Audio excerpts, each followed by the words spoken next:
You're listening to The Conversation. Where I live, in Melbourne, Australia, this is the sound of our weekends. This is Australian rules football, and kids play it from when they're 6 or 7 years of age.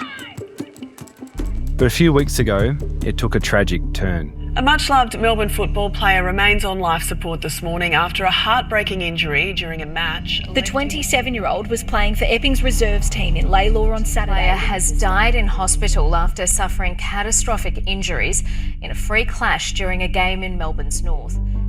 Nathan Fitzgerald copped 3 hits to the head during a tackle. He was only 27 years old when he died. It's prompted a reckoning about the sport we treat like a religion here. Is it safe? Should our kids play? And what kind of duty of care do we owe the players who take to the field every weekend?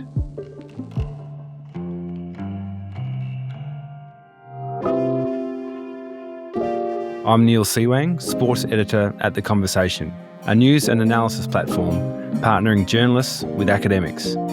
Welcome to The Conversation Weekly, where experts explain how we ended up here.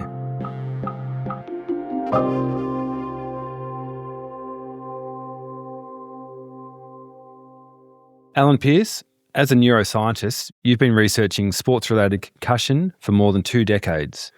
When you first started working in this space, how much do we know about the risks of head knocks and concussion and CTE? We had known about concussion in particular for quite some time. So concussion is a single traumatic brain injury. So, I get on my high horse here and I sort of hate the term head knock because it's more than a head knock. It's a brain injury. And you see the signs and symptoms straight away after a concussion. There was, a fair amount of research around concussion in particular, but not necessarily from a longitudinal aspect in terms of players later in life and retirement, and certainly not around chronic traumatic encephalopathy or CTE. Footy legend Polly Farmer has become the game's first player to be posthumously diagnosed with the crippling brain disease known as CTE. The first case of a degenerative brain disease linked to constant head knocks in a New Zealand professional rugby player has been confirmed. So there's been a lot of work in the last sort of 10 years now, and that is because we do have good evidence coming through from the brain banks around the world showing, pathology evidence, good, strong evidence that CTE is a real disease, and it's also relating to repetitive head impacts rather than concussions per se. So there has been quite a bit happening, but we've still got a long way to go here. So what exactly is CTE and what do we know and not know about its causes?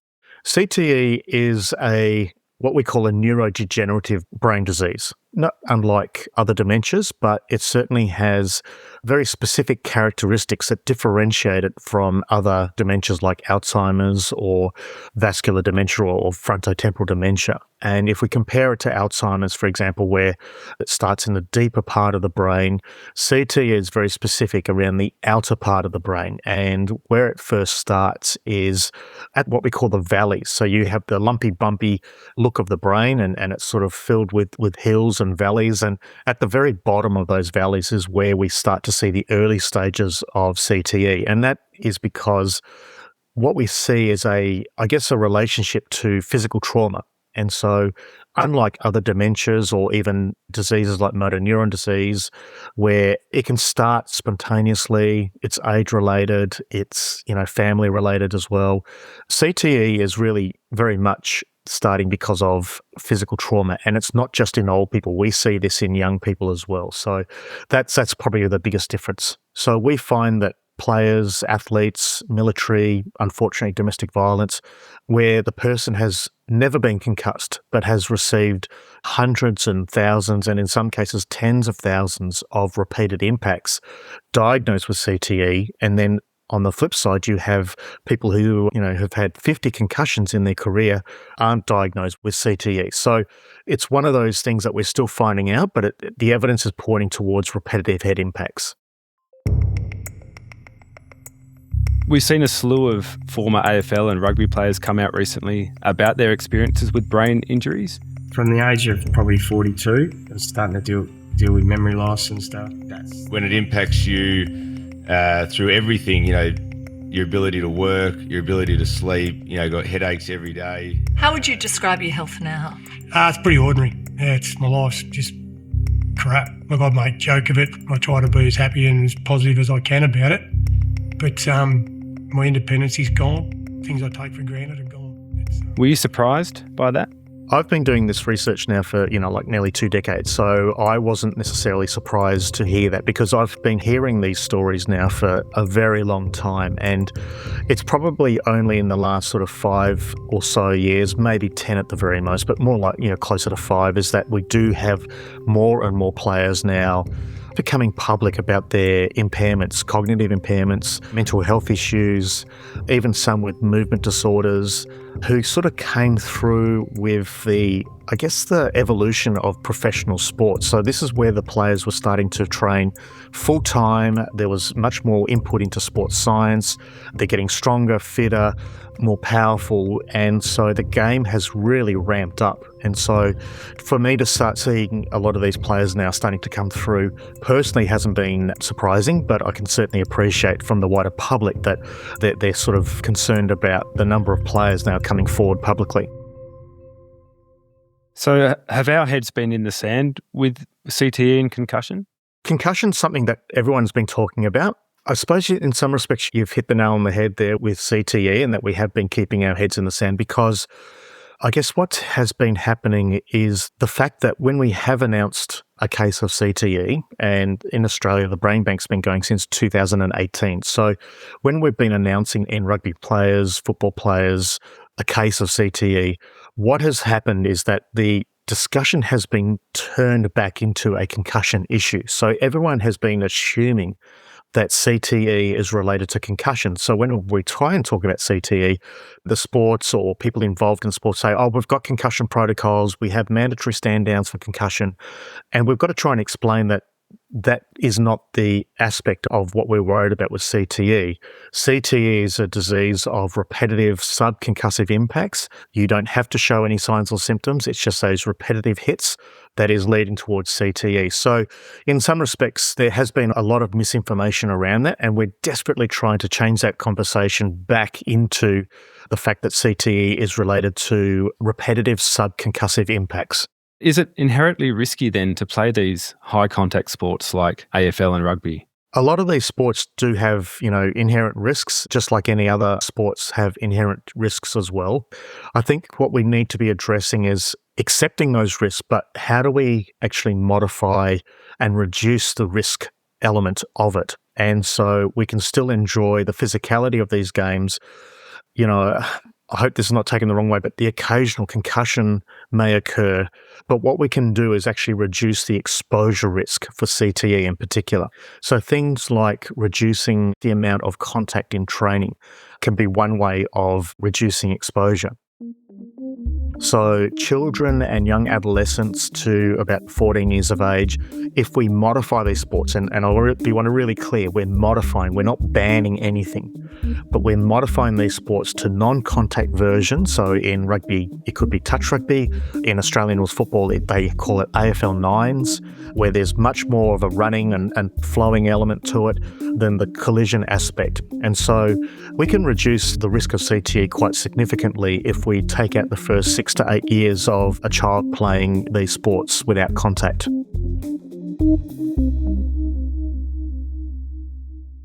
Hello, Will Hutton here from Former Leaders. I think your podcast is particularly timely. To leading thinkers. We have lots of academics who've looked at this in real detail. I've gathered some of the best minds in social science to help me explore the research, evidence and policies that could shape the world around us. You have to be prepared to take risks. So why not join me as I discover the big ideas that could shape the way we live? This has been extraordinary. Subscribe to the We Society now on Spotify, Apple and all good podcast platforms. Welcome back. Alan, it feels like the noise around CTE in particular has been growing in recent years. It feels like sporting codes are reluctant to really address it. Why is that? I think one of the things that, the sports are most worried about is what could this issue of CTE do to the sport generally, because it's all about, the physicality. And so this is something that could basically be an existential threat to these sports.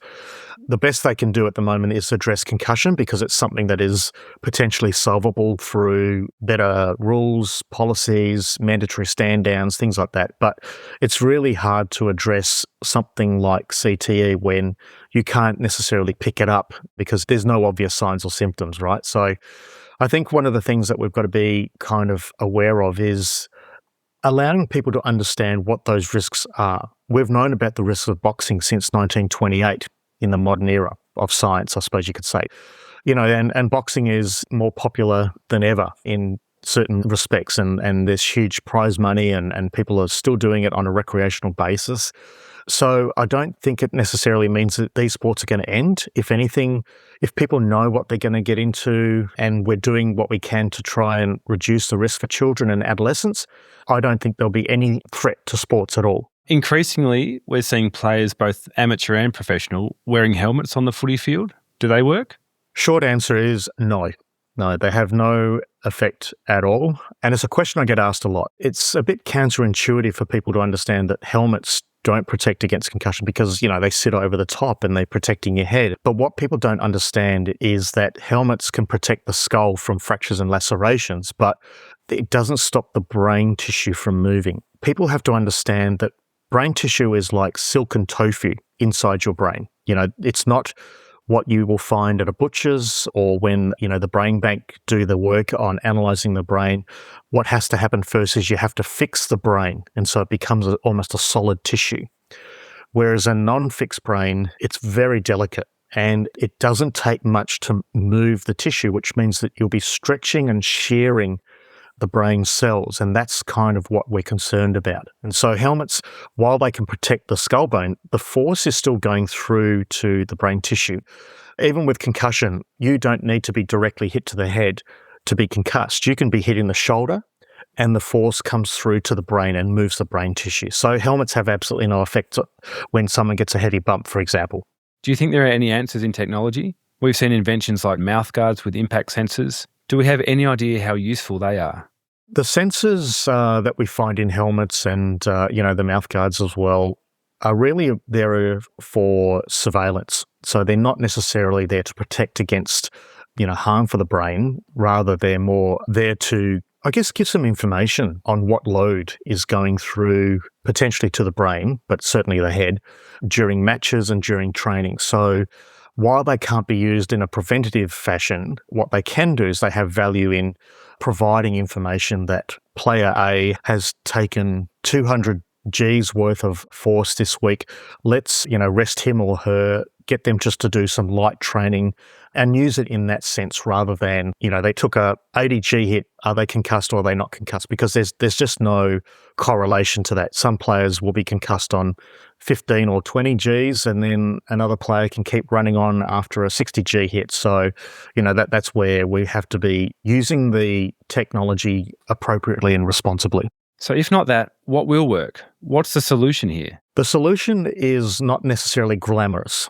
It's not tech-related. It's not sexy. It basically is reducing the exposure. And, when you sort of suggest that we've got to maybe think about modifying our sports, particularly for kids and adolescents, but also, in training, we've got to cut back on the collisions as much as possible. People look at you like you're just this negative Nelly. And I think we've come to the point now where we can't afford to keep saying, oh, isn't it sad that player X or Y or Z has passed away with CTE? Oh, it's so terrible. What a terrible thing. And then 4 days later go and watch the game and expect the players to be essentially destroying each other on the field, or expect their training sessions to be harder than ever because that's what, real athletes do. There's got to be some compromise here. And unfortunately, it's not going to be tech. It's not going to be anything flashy. It's just going to be common sense and what the science tells us in reducing that exposure risk. This might sound like a blunt question, but do you reckon kids should be playing contact sports at all? They need to be playing a modified form of contact sports. So they can still learn how to kick a ball, mark a ball, catch a ball, pass a ball, evading an opponent, dealing with psychological resilience of winning and losing and dealing with difficult teammates. There's a lot of good stuff in sport. We've still got to be able to enjoy these sports, but just modifying them, just for juniors. Other sports do a lot of modifications as well, like tennis, they have modified nets and modified rackets to reduce chronic injuries to shoulders. And, there are limits on how many times a kid can bowl or pitch in baseball because, again, they want to reduce chronic injury. They're just modifications that we're suggesting in terms of these sports as well to protect the brains of our future athletes. Alan, it's been great chatting with you. Thanks very much.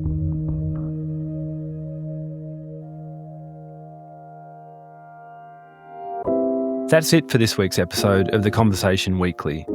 We've been reporting on head knocks, CTE and concussion for years now, and you can read all our stories on our website. We'll link some of them in our show notes. This episode was written and produced by Isabella Badwinski, sound mixing is by Michelle Macklem, and our theme music is by Nita Sale. The Conversation is a non-profit news outlet dedicated to sharing the work of academic experts with a wider audience. If you like what we do, please support us at donate.theconversation.com. Thanks for listening.